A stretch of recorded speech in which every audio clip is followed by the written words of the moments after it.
মাঠগাঁও স্টেশনে নেমে ১ নম্বর প্ল্যাটফর্মের ঠিক বাইরে থেকেই কিন্তু আপনারা স্কুটি বা কার রেন্টে নিতে পারেন। আমরা যেখান থেকে স্কুটি নিয়েছিলাম আমি ডেসক্রিপশন বক্সে সেই নাম্বারটা দিয়ে দেব, যদি আপনাদের প্রয়োজন হয় আপনারা দেখে নেবেন। আমরা আমাদের জার্নিটা শুরু করছি সাউথ গোয়া থেকে, সেই জন্য প্রথমেই একটা পেট্রোল পাম্পে গিয়ে ফুল ট্যাঙ্কি করিয়ে নিচ্ছি যাতে পরে প্রবলেম না হয়। আজকে আমরা যে স্টে নিয়েছি সেটা কিন্তু পালোলেম বিচের একদম কাছেই।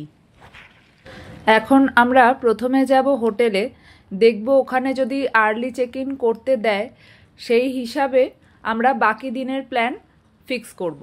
যেতে যেতে আরও একবার নিজের পরিচয়টা আপনাদের দিয়ে দিই। আমি প্রদীপ্তা, ওয়ান্ডার লাইফের আরও একটি নতুন ব্লগে আপনাদের সবাইকে স্বাগত। চলুন তাহলে রাস্তার এই সুন্দর ভিউগুলো এনজয় করতে করতে এগিয়ে চলি পালোলেমের দিকে।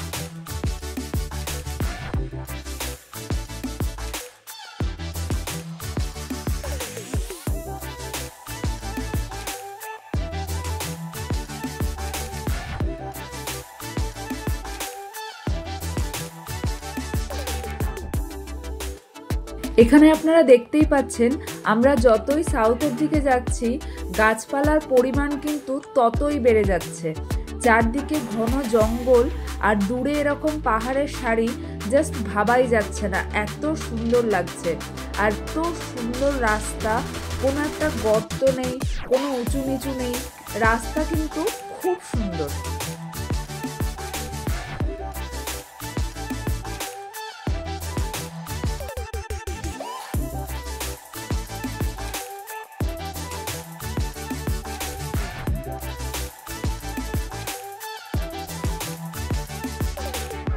ফাইনালি আমরা পৌঁছে গেছি আমাদের হোটেলে, যার নাম হলো হোটেল অরেঞ্জ স্কাই ইন।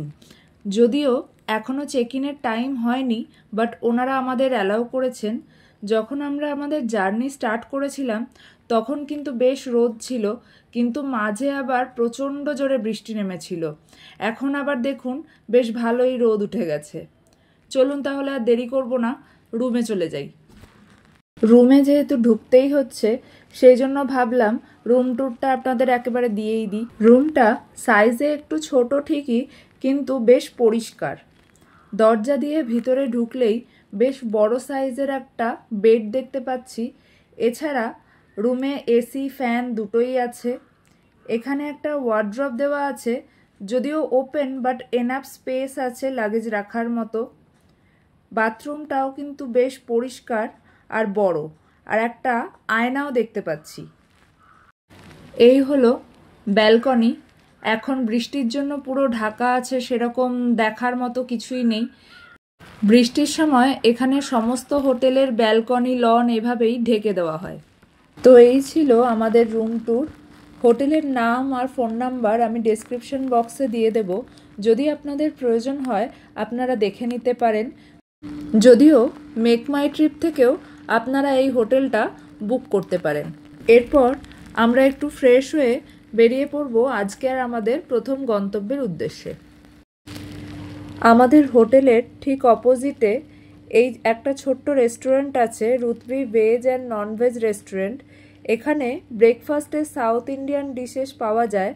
আমরাও এখানে 2টো মশালা ধোসা অর্ডার দিয়ে দিয়েছি। ভাবলাম খাবার আস্তে আস্তে আপনাদের এই রেস্টুরেন্টটা একবার দেখিয়ে দিই। এই রেস্টুরেন্টটা কিন্তু বেশ ছোটোখাটো কিন্তু খুব ক্লিন, এবং সমস্ত স্টাফদের বিহেভিয়ারও কিন্তু খুব আন্তরিক। আমাদের খুব ভালো লেগেছে। আমাদের খাবার এদিকে এসে গেছে, মশালা ধোসা, কোকোনাট চাটনি আর সাম্বার। ধোসাটা আমাদের মোটামুটি ঠিকঠাকই লেগেছে, কিন্তু সাম্বার আর কোকোনাট চাটনিটা দারুণ লেগেছে। এতদিন আমি বহু জায়গায় ধোসা খেয়েছি, কিন্তু সাম্বার আর চাটনি এত ভালো কিন্তু কোথাও খাইনি। এখন আমরা বেরিয়ে পড়েছি আমাদের আজকের প্রধান গন্তব্য নেত্রাভ্যালি ওয়াইল্ড লাইফ স্যাংচুয়ারির উদ্দেশ্যে।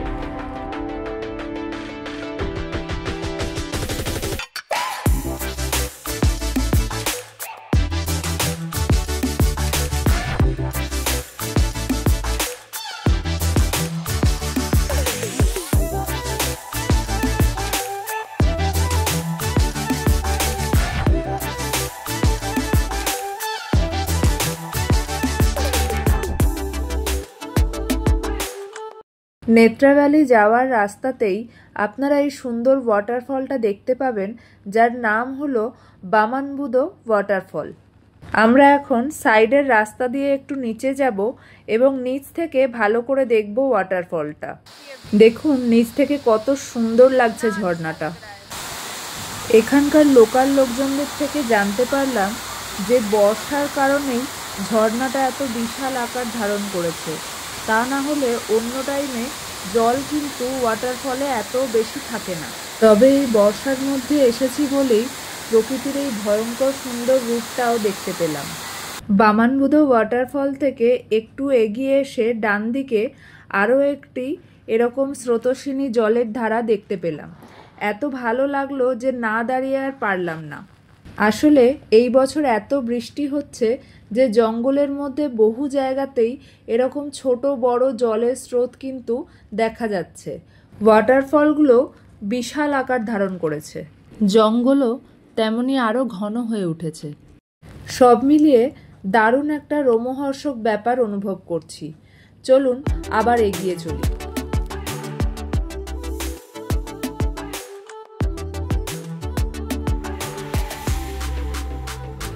আমরা ক্রস করছি নেত্রাভ্যালি ওয়াইল্ড লাইফ স্যাংচুয়ারির প্রথম চেকপোস্ট। সত্যি কথা বলতে কি, এই সময়ে আমরা বুঝতে পারিনি যে আমরা এখনও যাত্রাপথের একদম শুরুর দিকে রয়েছি। এখনও মেন যে স্পট সেটা বহু দূর। এই জায়গাটা এখনও বেশ কিন্তু আইসোলেটেডই আছে এবং খুব কম লোকজনই এখনও এই জায়গাটার বিষয়ে জানে।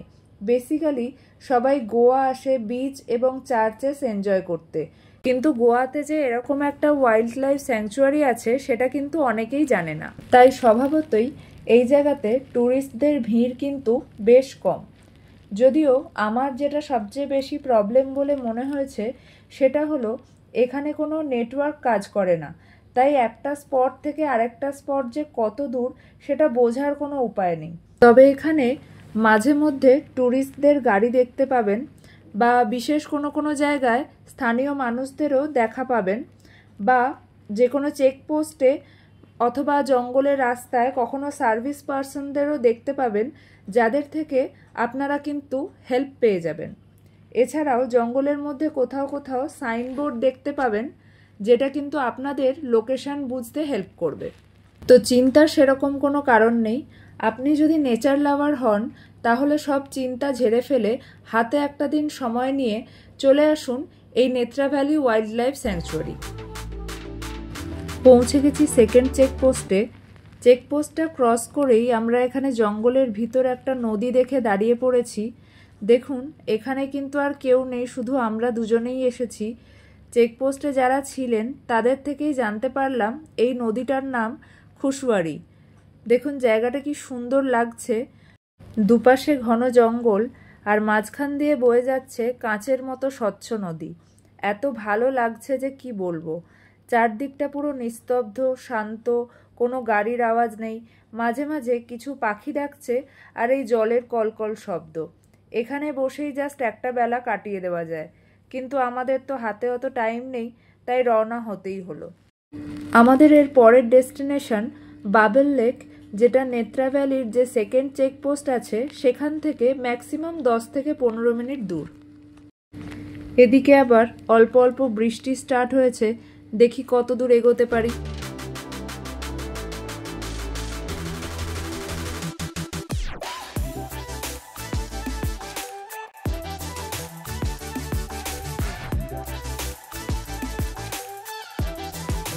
সামনে বোর্ড দেখা যাচ্ছে, মানে আমরা লোকেশনে পৌঁছে গেছি। এবার স্কুটি পার্ক করতে হবে।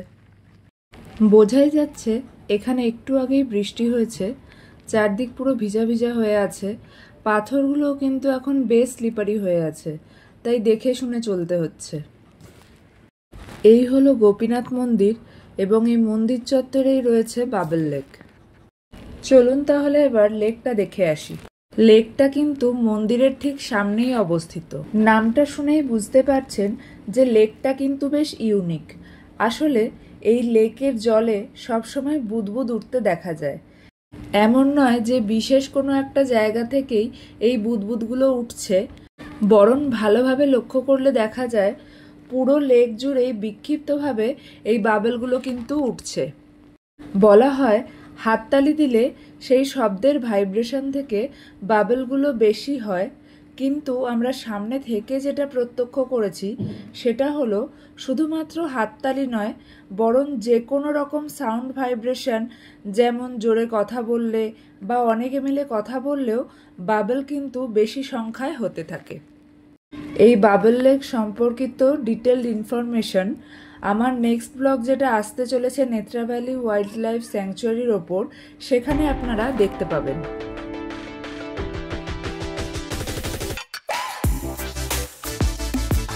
ফেরার সময় মন্দিরটা খোলা ছিল দেখে একবার ঢুকে পড়লাম মন্দিরের ভিতরে। একেবারে ভাবলাম দর্শনটাও সেরে নিন। এই যে বিগ্রহ, দেখে নিন আপনারাও। চলুন এবার তাহলে আবার বেরোই।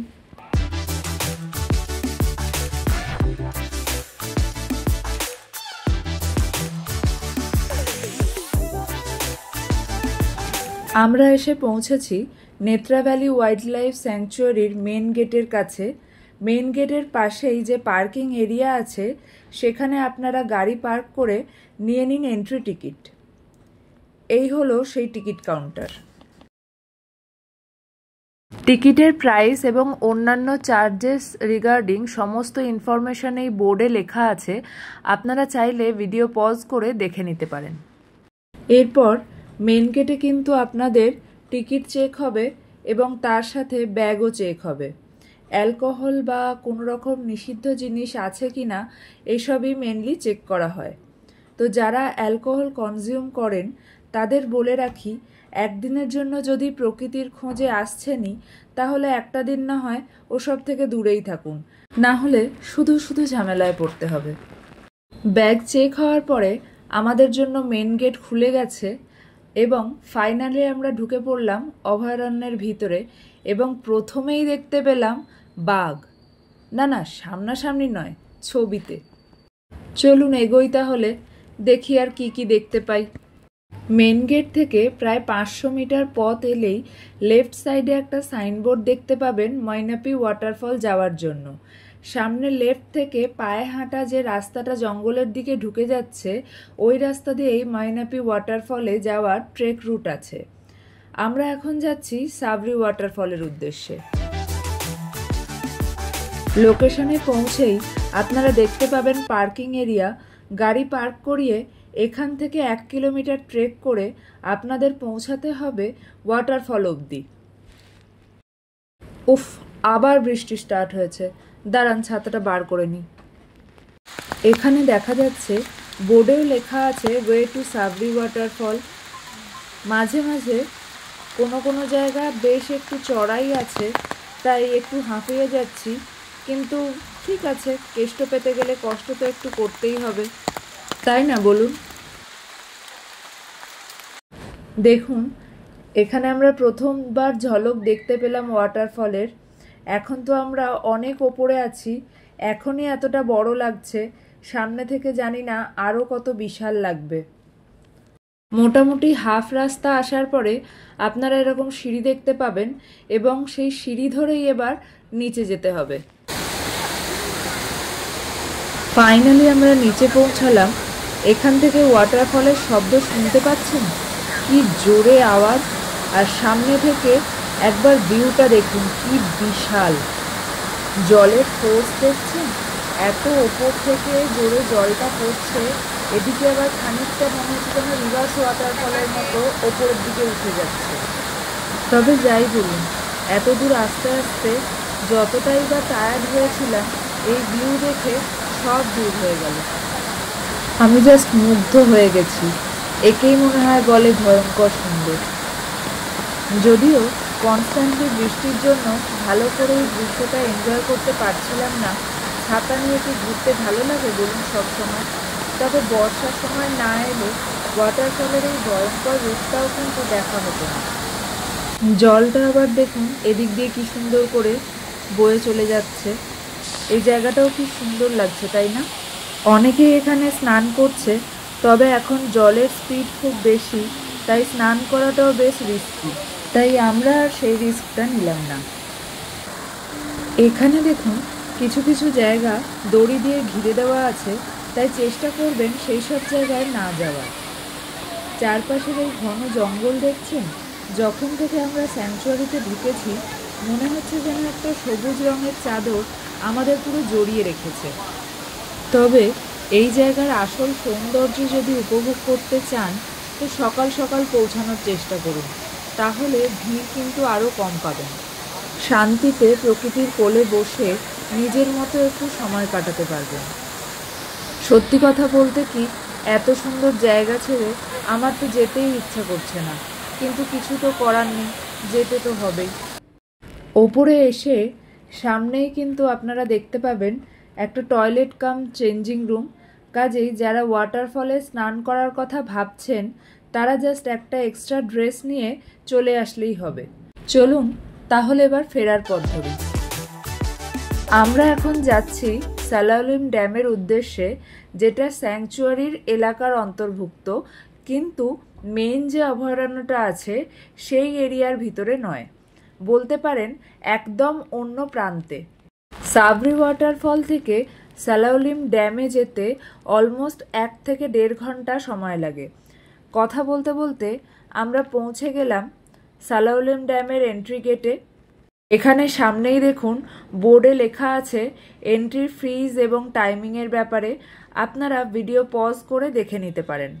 গেটের সামনে কোনো রকম ভিডিওগ্রাফি বা ফটোগ্রাফি কিন্তু অ্যালাউড নয়। গেট থেকে ভিতরে ঢুকলেই আপনারা খুব সুন্দর একটা বোটানিক্যাল গার্ডেন দেখতে পাবেন, যদিও এখনও কনস্ট্রাকশনের কাজ চলছে, হয়তো গার্ডেনটা আরও সুন্দরভাবে সেজে উঠবে ভবিষ্যতে। চলুন আশপাশের এই মনোরম দৃশ্য উপভোগ করতে করতে ড্যামের দিকে এগিয়ে যাই।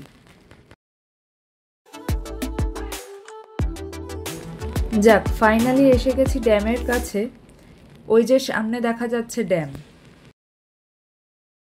গেট দিয়ে ভিতরে ঢুকে একটু এগোতেই সামনে আবার দেখছি বেশ কতগুলো সিঁড়ি। সিঁড়ি দেখলেই আমার ভয় লাগে, উপায় নেই, উঠতেই হবে। আর ওপরে উঠে আমি যা দেখলাম তাতে আমার মুখের ভাষা হারিয়ে গেছে। এদিকে সামনে একটা রাস্তা চলে গেছে ড্যামের অন্য প্রান্তে, আর সামনে দেখুন শুধু জল আর পিছনে জঙ্গল আর পাহাড়ের প্রেক্ষাপট। ছোটবেলার আমার আঁকার খাতার কথাটা মনে পড়ে যাচ্ছে। এই ছবিটাই আমি বোধহয় সব থেকে বেশিবার এঁকেছি।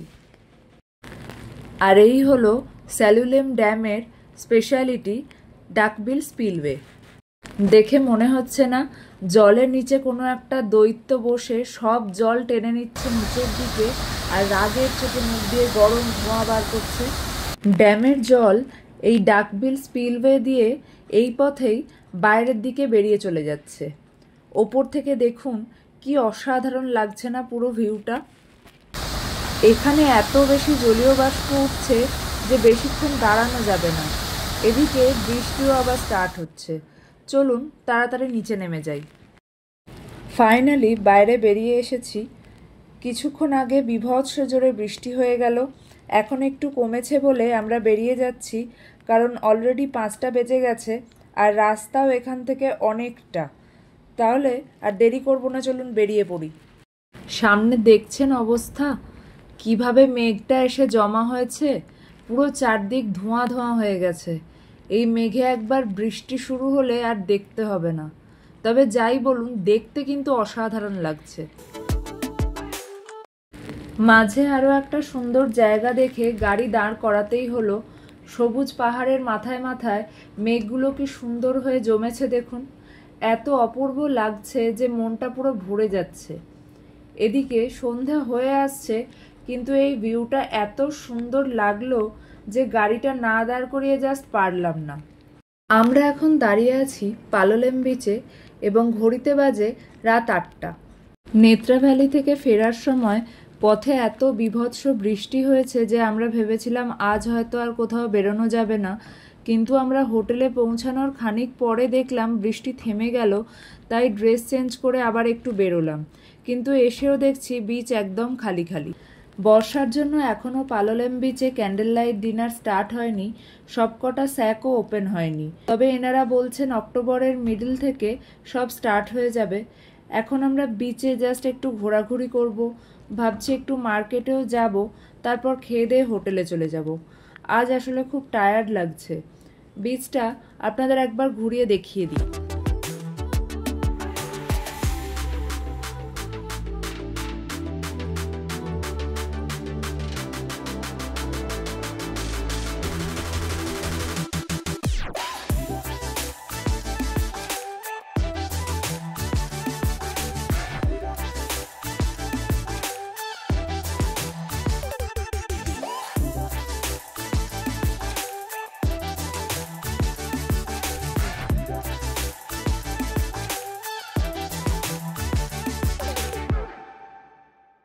ডিনার করতে আমরা চলে এসেছি আমাদের হোটেলের ঠিক পাশেই একটা রেস্টুরেন্টে। আজ যেহেতু আমরা খুব টায়ার্ড, তাই আর বেশি ঘোরাঘুরি করতে ইচ্ছা হলো না। মার্কেটে একটু ঘুরলাম, তবে এখানে কিন্তু দাম অনেক বেশি। এই হোটেলটা একটু ছোটোখাটো হলেও কিন্তু বেশ পরিষ্কার পরিচ্ছন্ন। এখানে সন্ধে হলেই দেখি সব রেস্টুরেন্টে নানা রকম মিউজিক চালু করা হয়, যাতে একটা বেশ সুন্দর পরিবেশ সৃষ্টি হয়। কিন্তু কপিরাইটের কারণে আমাকে ভিডিওর সাউন্ডটা মিউট রাখতে হচ্ছে। এখানে আমরা অর্ডার দিয়ে দিয়েছি সি ফুড হাক্কা নুডলস আর বাংলা রাওয়া ফিশ ফ্রাই। গোয়া এসেছি যখন, সি ফুড তো ট্রাই করতেই হবে। দেখেই তো দারুণ লাগছে। চলুন তাহলে চটপট খাওয়াটা শেষ করে ফেলি। আজকের ব্লগটা এখানেই শেষ করছি। দেখা হবে কাল আরও একটা নতুন ব্লগ নিয়ে। ততক্ষণ সবাই ভালো থাকুন, সুস্থ থাকুন আর আমাদের সাথে ঘুরে দেখে নিন গোয়া।